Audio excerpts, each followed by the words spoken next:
دور کر دیتے ہیں۔ اللہ کے نزدیک کرنے کی جو چیز ہے وہ خشیت الہی ہے۔ حضور نبی کریم صلی اللہ علیہ وسلم کو اللہ رب العزت نے جہاں اور شان عطا فرمائی وہاں بشارت دینے والا اور ڈر سنانے والا بنا کر بھیجا۔ یہ بھی حضور نبی کریم صلی اللہ علیہ وسلم کی شان تھی۔ جب غلاموں کو ڈر سناتے تو وہ پریشان ہو جایا کرتے تھے، اور جب ان کو خوشخبری سنایا کرتے تھے تو وہ خوش ہو جایا کرتے تھے۔ خشیت الہی سے اللہ رب العزت کا قرب حاصل ہوتا ہے، اللہ رب العزت کی نزدیکی حاصل ہوتی ہے۔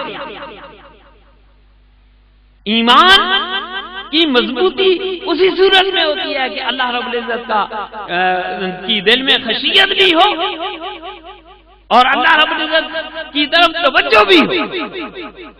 خوف اور امید کو ملانے سے خشیت بنتی ہے، خشیت سے قربت بنتی ہے، قربت سے معرفت بنتی ہے، اور جب اللہ رب العزت کا قرب بھی حاصل نہیں ہوگا تو معرفت کیسے حاصل ہو سکے گی؟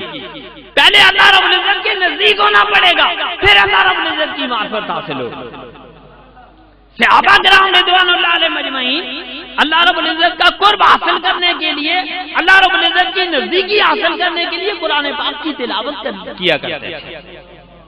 میرے آقا سرکار دو عالم صلی اللہ علیہ وسلم قرآن مجید کی تلاوت فرماتے تھے، صحابہ کرام رضوان اللہ علیہ مجمعین قرآن مجید کی تلاوت فرماتے تھے، اور عموماً زیادہ تر سرکار دو عالم صلی اللہ علیہ وسلم صحابہ سے قرآن پاک سنتے تھے۔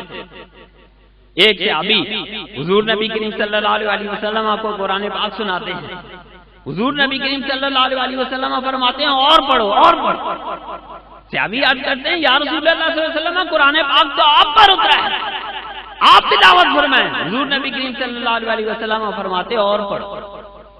صحابی فرماتے، صحابی عرض کرتے ہیں کہ میں نے دیکھا، میں نے تلاوت کرنا شروع کی، میں نے دیکھا کہ سرکار دو عالم صلی اللہ علیہ وسلم خاموش ہو گئے اور ان کی آنکھوں سے آنسو برس رہے۔ میرے آقا سرکار دو عالم صلی اللہ علیہ وسلم کی چشمان مقدس سے آنسو گر رہے تھے، وہ ٹھوڑیوں کے بال گر جایا کرتے ہیں، اور یہ قرآن ان کے خشوع اور خضوع میں مزید اضافہ کرتا چلا جاتا ہے۔ ایک کالے رنگ کا شخص میرے آقا سرکار دو عالم صلی اللہ علیہ وسلم خطاب فرما رہے تھے صحابہ کو، ایک کالے رنگ کا شخص زاروں قطار رونے لگا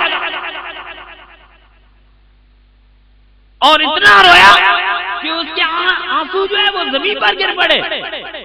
حضور نبی کریم صلی اللہ علیہ وسلم نے اس شخص کو دیکھ کے فرمایا کہ سن لو، اگر کوئی شخص اس طریقے سے رویا کہ اس کی آنکھوں سے آنسو ٹپکے خشیت الہی کی وجہ سے، اس کی آنکھوں سے آنسو ٹپکے، تو اس کے اگر پہاڑوں جتنے بھی گناہ ہوئے اللہ رب العزت ان کو معاف فرما دے گا۔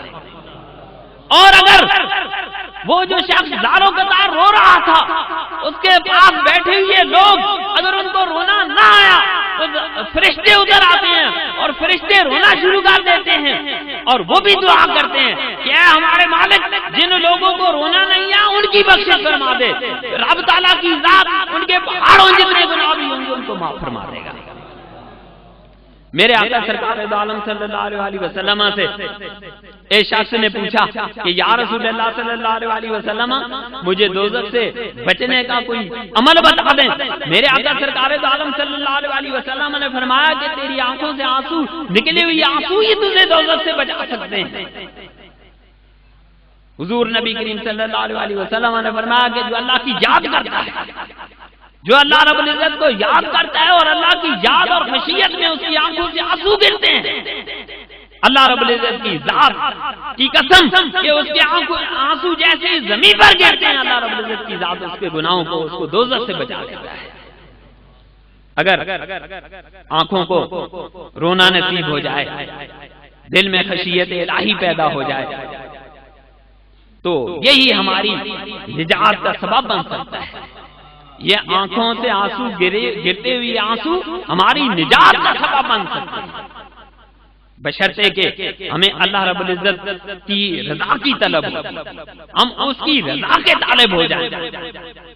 جب ہمیں اس کی طلب ہوگی، اس کی رضا کی طالب بن جائیں گے، یاد رکھیں پھر دنیا کی ساری نعمتیں آپ کے سامنے رکھ دی جائیں تو ہمیں وہ نعمت سب سے اعلیٰ نظر آئے گی، اللہ رب العزت کی رضا کی نعمت۔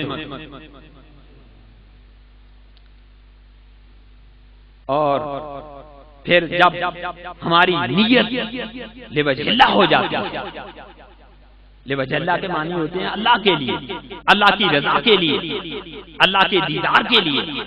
جب ہماری نیت لوجہ اللہ ہو جاتی ہے، ہم اس کی رضا کے طالب ہوتے ہیں، ہمارا دل خشیت الہی میں پکا ہو جاتا ہے، اس کی خشیت دل میں پیدا ہو جاتی ہے، ہماری نیت لوجہ اللہ ہو جاتی ہے، تو پھر ہمارا ہر عمل اگر وہ دین میں حلال اور جائز و حرام نہ ہو تو عبادت بن جاتا ہے۔ حضرت علی کرم اللہ وجہہ نے ابو جہل کو نیچے گرا دیا، ابو جہل نے حضرت علی کرم اللہ وجہہ پہ تھوک دیا، حضرت علی کرم اللہ وجہہ نیچے اتر آئے۔ ابو جہل نے پوچھا میں تو تجھے بڑا دانشور اور عقل مند سمجھتا تھا، یہ کیا وجہ ہے؟ اگر میں تیری جگہ پہ ہوتا تو تجھے نیچے گرا کے رہتا، میں تو تجھے نہ چھوڑتا۔